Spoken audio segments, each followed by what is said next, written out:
He drained my college fund and blew it on crypto scams, so I turned his entire life into one endless red flag. Look, I get how insane that sounds, but if you knew the whole thing, you'd probably cheer.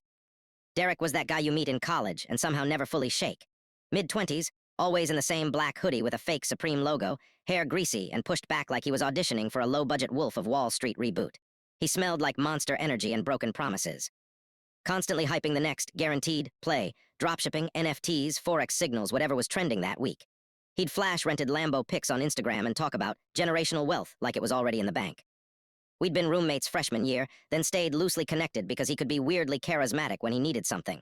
He crashed on my couch, raided my fridge, and ranted about moonshots while I nodded and tried to study.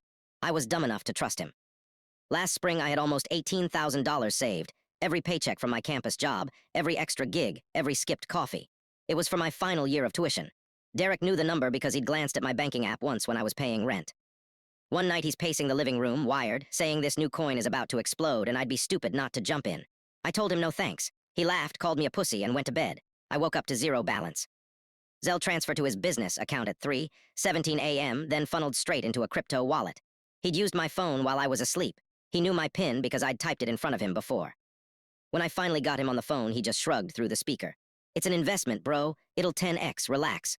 Then he blocked me on everything and vanished from the apartment overnight, taking my AirPods and half my snacks with him. I tried doing it the right way. Police report got me a sympathetic head shake, and it's a civil matter. Bank said the transfer was authorized because I'd shared access once. His mom picked up my call, sighed like I was the dramatic one, and hung up. Nothing stuck. The anger just sat there, heavy and cold, until it turned into something sharper. I started digging at 3 a.m. one night with black coffee and zero emotion. His online life was an open book. Old Discord rants, public Venmo history, Reddit posts bragging about wins he never had. I found his main wallet address because he'd plastered it in a success story thread like an idiot. Traced the chain on Etherscan, saw exactly where my money went. From there, it was easy to piece together the rest. Burner accounts, a quick chat with his little sister on Snapchat. She was 17 and loved spilling tea. She told me about the new girlfriend, the flashy Miami apartment he couldn't afford on his own, the rented cars for photo shoots. Oh, and the proposal he was planning next month at some overpriced rooftop bar. Ring already on credit. I smiled for the first time in weeks. I spent the next month getting ready.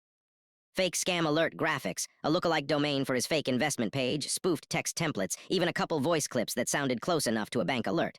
I practiced in the dark like it was a rehearsal. It felt good, not petty, necessary. A few days before the proposal, I started the quiet stuff.